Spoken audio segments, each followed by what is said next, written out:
cyane ko Imana iteye iteka uyu mwanya kuri ibihe byiza nk'ibi naheruka mu rusengero 2013 nkora ibikorwa bya misi yose gushyiramo Yesu ahimakamba Imana bica birayihimbara ko yonyunguruza kanjani Bujumbura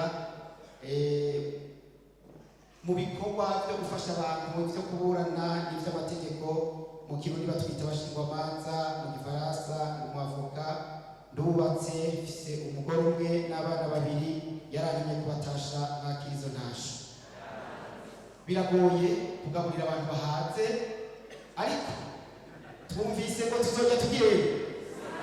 tuzojya duhabugane hambere ya kabiri tugire dusigatse none rero ibi bintu ibi ejo baratubwiye ko bidatera ingorane mu nda ibi bintu byamwe natwe bimara imyaka n'imyaka ibi nta ngorane dusoma ibyakozwe n'intumwa igice cya 3 ibyakozwe n'intumwa igice cya 3 ku murongo w'19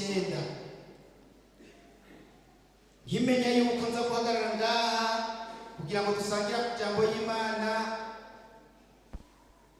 hariho amajambo y'Imana narifise ndanandika hano ariko igihe twari ko turasenga ngaha numva mwema rangobereye uhindura kugira ngo tuvugane uyu mwanya muto aya majambo yo mu byakozwe n'intumwa igice cya 13 ku murongo w'19 muzi cyane avuga ngo nuko mwihane muhindukire ivyaha vyanyu bihanagurwe ibihe byo guhembuka bibone ingene biza bivuye mu nyonga z'umwami Mana twari twagusenze twari twaguhamagaye ndashishikara kuguhamagara amajambo ni kwawe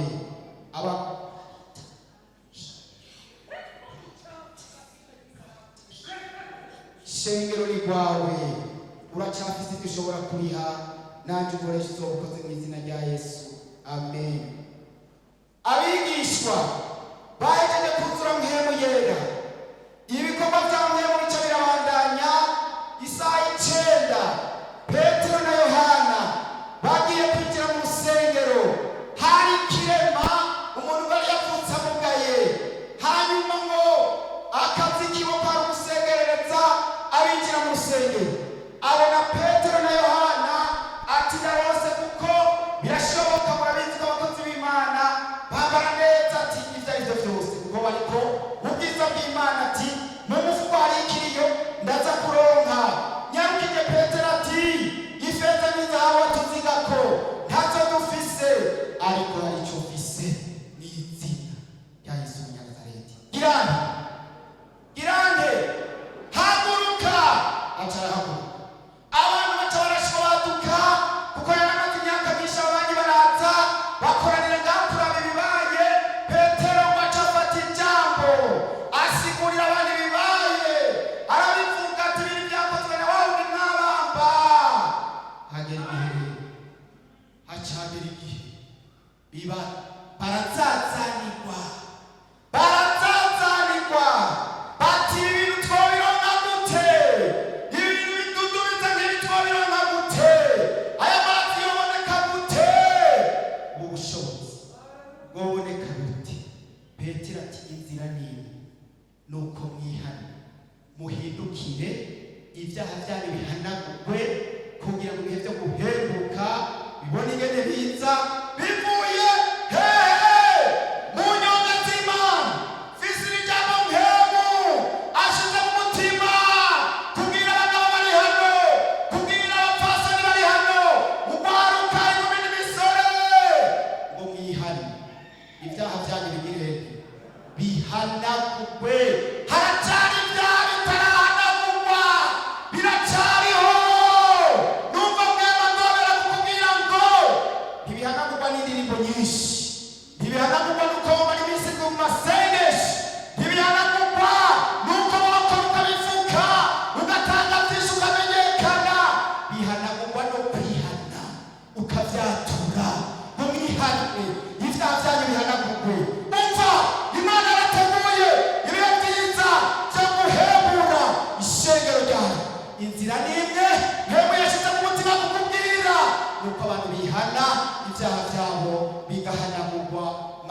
guhembuka bikabona ingene biza. Urabizi ingene ubayeho, urabizi kwera ukikora sikera muri wewe, urabizi ko ijambo unyumva ari ukuja mu rusengero, urabizi ko waraboye ko byaraheze. Hari ukuntu ubayeho kukugambatara. Umva ubugombe bw'Imana kuri wewe, umva ubugombe bw'Imana kuri wewe, umva ubugombe bw'Imana buvuga guhembuke bikunde nawe uhembura abantu. Niki kigote, niki kimana tegu muri iri joro, muri iri joro mwari mwihane, mwari mwaje, ariko ndumva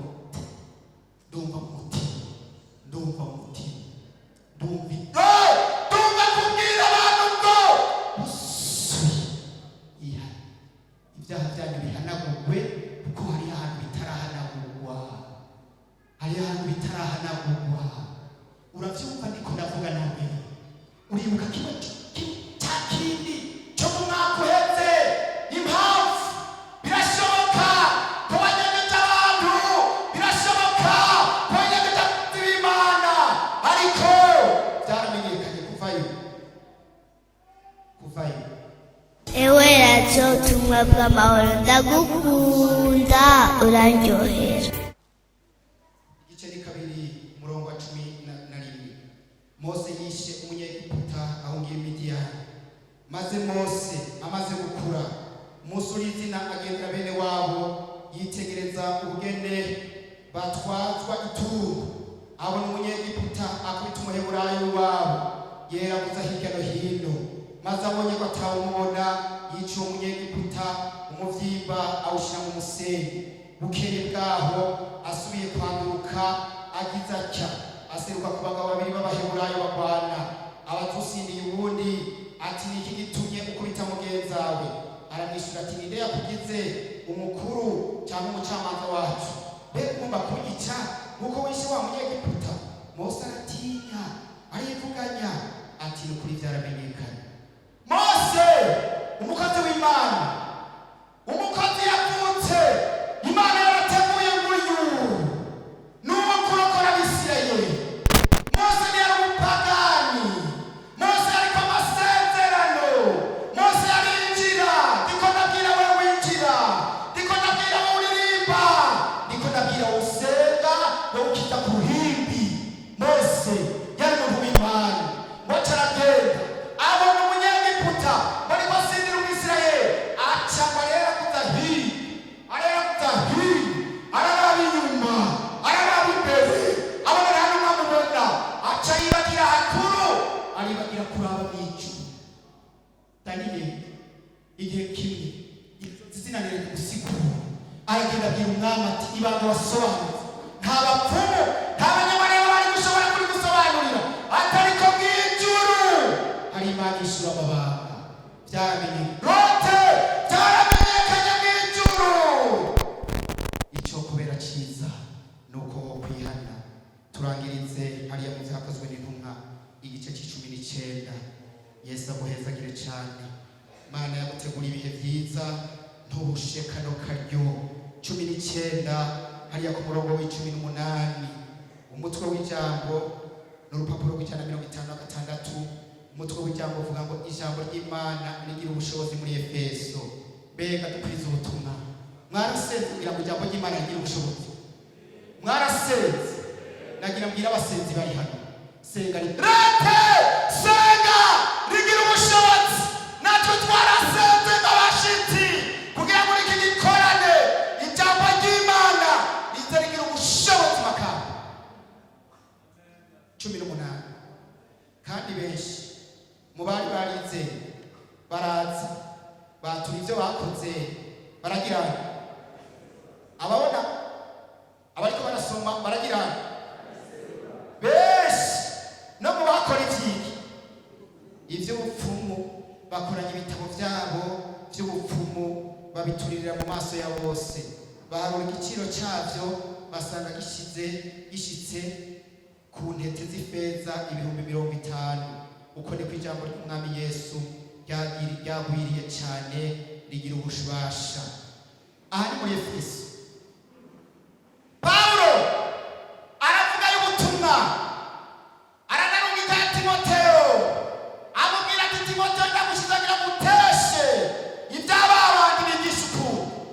Ishengero ribaho, urutonde rubaho, ibikorwa birabandanya. Abantu bamwe ngo mu bari barinze bakaza ku murango bakaririmba, bakaza ku murango bagasenga, bakaza ku murango bagakora ibikorwa, mw'ijoro bagaca bagenda mu by'ubupfumu. Ntibaraguza gusa, bararagura abandi, bagakoranya ibikoresho by'ubupfumu bagaca basokoro, bakaragura bakongera bakaraguza. Ibyo biba kenshi. Mukozi w'Imana Pawulo, Imana itegura ibihe nk'uko yabiteguye i Makamba, nk'uko yabiteguye. Hanyuma rero Pawulo aragenda avuga y'ubutumwa ngo amaboko yiwe romete, ngo amaboko yiwe Imana yakoresha ibimenyetso n'ibitangaza. Niyo hahandi babandi bitiyerereza, babandi zanyerereza ngo zagenda kuvuga ngo mw'izina rya Yesu. Pawulo avuga, abadayimoni bati Pawulo turamuzi na Yesu turamuzi, mwe muri bande ngo zirabatabagura. Zimaze kubatabagura bimenyekana mu gisagara hose. Iyo nkuru iramamara, imaze kuhamamara, abantu baca baratinya. Bamaze gutinya, ndakwifuriza gutinya uno munsi, ndakwifuriza gutinya. Udatinya jewe, udatinya abakozi, mugabo utinya yakubonye cyane. Utinya yagutegura ibihe byiza byo guhembuka, yakizanye imbabazi, biracyakunda. Ariko twumvise ngo hari umurongo ntarengwa, biracyakunda. Ejo sinzi, mu kwezi kuza sinzi, ariko uno munsi Imana yazanye imbabazi. Hanyuma abantu bamaze gutinya, abakozi b'Imana baraho baza babona ubuyobe, baza babona bamwe ngo mu bari barakizende, ntibari abapagani mu nyumve, bari abantu binjira, ngo bamwe mu bari barinzeje, ngo baza batura ibyo bakoze, baragira nte, barabiserura, bazana iby'ubupfumu, bazana iby'ibikoresho bakoresha, ngo baraharura, basanga ni byinshi twabisomye. Unama dusenga Imana. Ngira mbekazi umugabo ari hano yarikiye mu mbisho ngo wature ubiserure mu izina rya Yesu. Ngira mbekaze umugabo afise abana yabyaye hanze mu mbisho, kaze wature ubiserure, ibete guhembuka bize bivuye mu nyonga z'Imana. Ngira mbekaze umuntu yakoreye inda hari note. Ngira mbekaze umukobwa yakoreye inda hariya, ngwino wature ibyo wakoze mubiserure. Ngira mbekaze umurotsi nawe watubizanye, kaze wature ibyo wakoze ugirende mubiserure mu izina rya Yesu, mu izina rya Yesu, mu izina rya Yesu. Ngira mbekaze umudamu, ngira mbekaze umukenyezi, yagushizeho umuvyarire ijuru. Abamara ntibagomba bavyara, kuko umuntu avyara uwo basi. Nitwabareka baguma bavyara, tuzogwiza abamara tugwiza ingorane. Yagushizeho ngo tuvyare ubwami bw'Imana, tuvyare abakozi benshi, ariko hari abantu babicaye ngaho bisha abantu. Kaze mwatura ivyo mwakoze, kaze mubiserure. Ngira mbekaze umuntu yasambanye, wasakuza kare, kaze wature ibyo wakoze ugirende ubiserure. Uza utaza ndahejeje imbere nawe. Mana turagushimiye, uragaheza giko nkemo shayi, nkemo nukore cyubahiro kibi cyawe. Mana uri Imana kandi uri Imana nzima.